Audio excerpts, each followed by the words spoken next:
Biggest misconception about e-commerce and digital commerce is that folks are constantly trying to find the incrementality.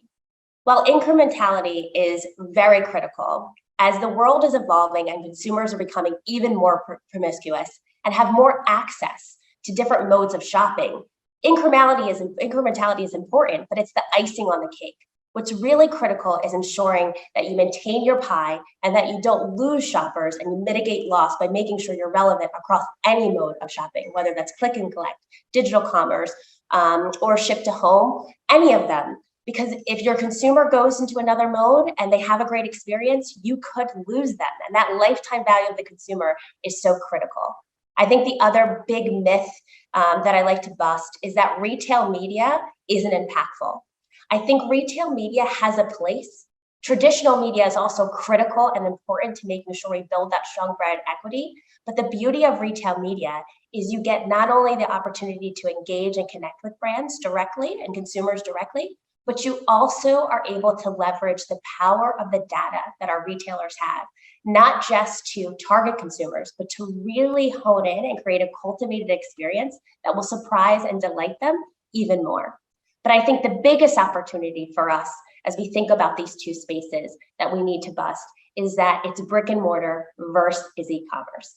If we're really focused on driving our business, it's all about making the pie bigger. So how do we think about those two worlds holistically and think about the physical world in which we live in so we create a holistic experience for consumers that drive growth rather than pit one mode of shopping versus the other?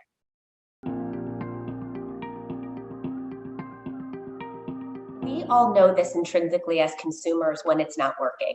If you buy something online but can't return it in the store, if you are looking for a specific item but it's an online exclusive but you're going into the store, if you want to have conversations and get help, but that help feels and looks different from a digital commerce perspective than it feels when you're actually in the store. So that disjointedness creates a very unfulfilling consumer experience. And we all know this as consumers ourselves. What you're looking for is that surprise and delight and the consistency, which is why some retailers are really able to win in this type of environment, and some retailers are really struggling. We will see as consumers evolve, and what the pandemic did is it really democratized digital commerce. So you no longer have a group of people that are all digital and a group of people that are all brick and mortar. We're all very promiscuous. So understanding the promiscuous nature of how consumers shop really requires that you think through, hey, how is this consumer's experience going to be different if 80% of the times they're shopping brick and mortar, but they choose 20% of the time to go another way? How do I make sure we keep them and keep them loyal to our brand? Because in that 20%, if you're not able to deliver, that's when you lose them.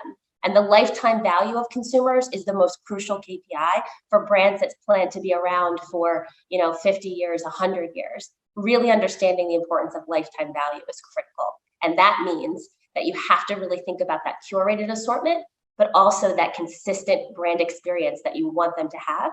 And for retailers, that also means a very much so consistent retailer experience that is nuanced depending on the platform that they shop. So if somebody's going to click and collect or ship to home, there's a convenience factor that they're playing in.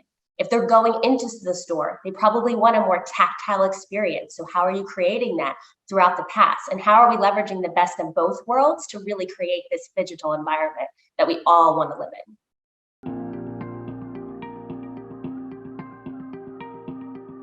So the advice I would give to women in e-commerce is the same advice that I would give to any woman navigating a career, especially women of color.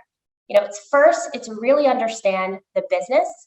And that means that you have to understand the P&L and the operational components of the business. So staying as close to and having ownership of that P&L is really critical to not just be successful in your role, but actually advancing. Because in a lot of roles, they're going to look for individuals that have P&L ownership.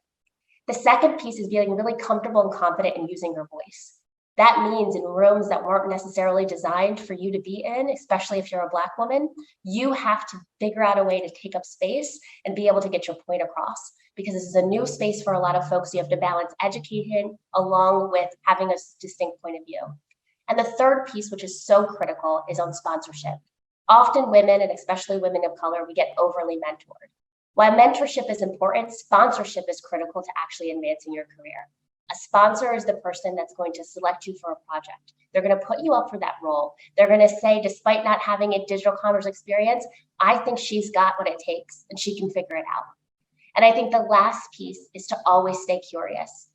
This space moves so quickly. It doesn't matter at what point in time you get in it, whether you have 5 years, 10 years of experience, or you're starting today.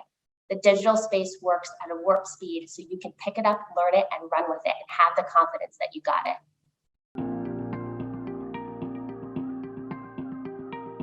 I'm thrilled to be recognized as one of the most influential e-commerce leaders. It does feed my ego, but also validates the late nights and the hard work that I put in.